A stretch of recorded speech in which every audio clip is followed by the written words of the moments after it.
Aujourd'hui, à Podor, je me sens honoré de marcher sur cette terre de légende, où des figures héroïques comme Koli Tengalaba, Cheikh Oumar Foutiyou Tall, Thierno Souleymane Baal, l'héroïne Penda Sarr ont marqué l'histoire. Ici, dans la vallée du fleuve Sénégal, j'apprécie votre hospitalité chaleureuse qui renforce mon espoir pour un avenir radieux.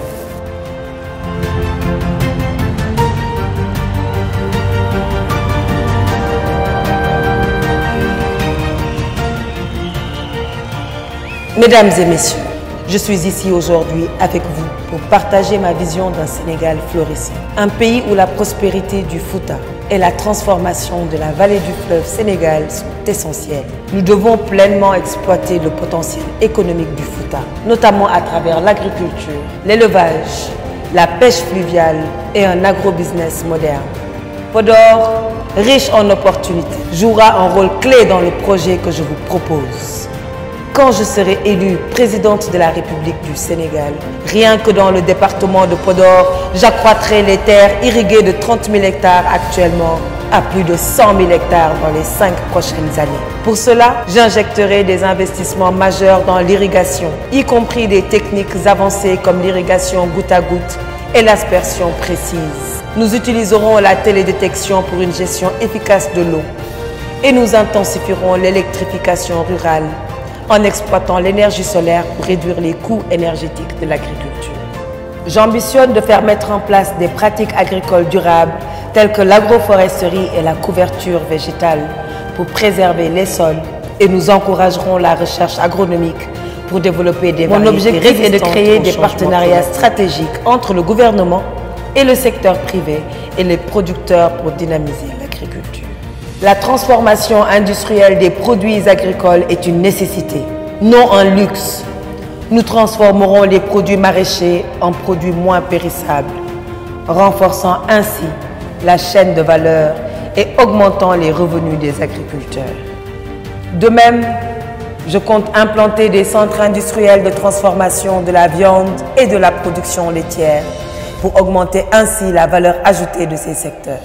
Je souhaite créer des centaines d'entrepreneurs pour créer des milliers d'emplois ici au Fouta, en encourageant l'agroécologie et l'agrobusiness, tout en protégeant nos terres des prédateurs étrangers.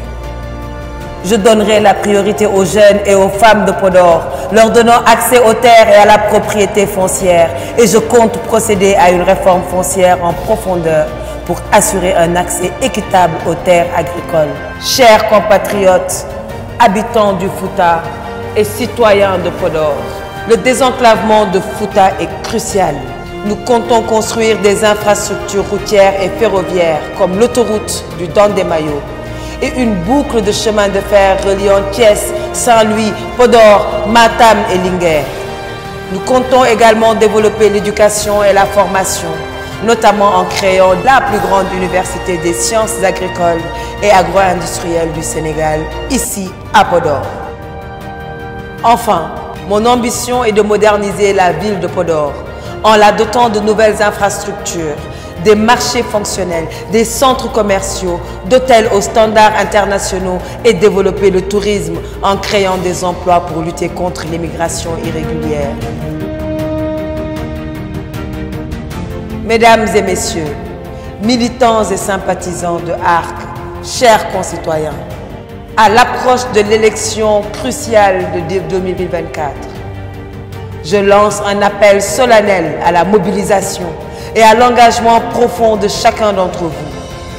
Cette échéance électorale représente une chance inouïe de redéfinir le cours de notre nation. Après avoir gratifié le président sortant, M. Macky Sall, de 2 mandats, le moment est venu de tourner cette page.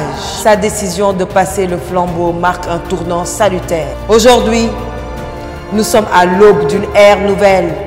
Le peuple sénégalais, mature et souverain, réclame le droit de choisir librement ses dirigeants sans subir d'imposition ou de direction prédéterminée. Face aux propositions de continuité incarnées par le candidat au pouvoir, notre réponse est catégorique.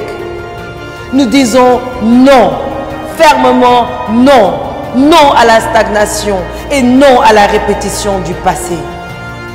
Le peuple sénégalais aspire à un renouveau démocratique et nos jeunes méritent des perspectives fraîches et innovantes en matière de gouvernance. Nous nous tenons à la croisée des chemins, confrontés à des choix déterminants pour l'avenir de notre nation.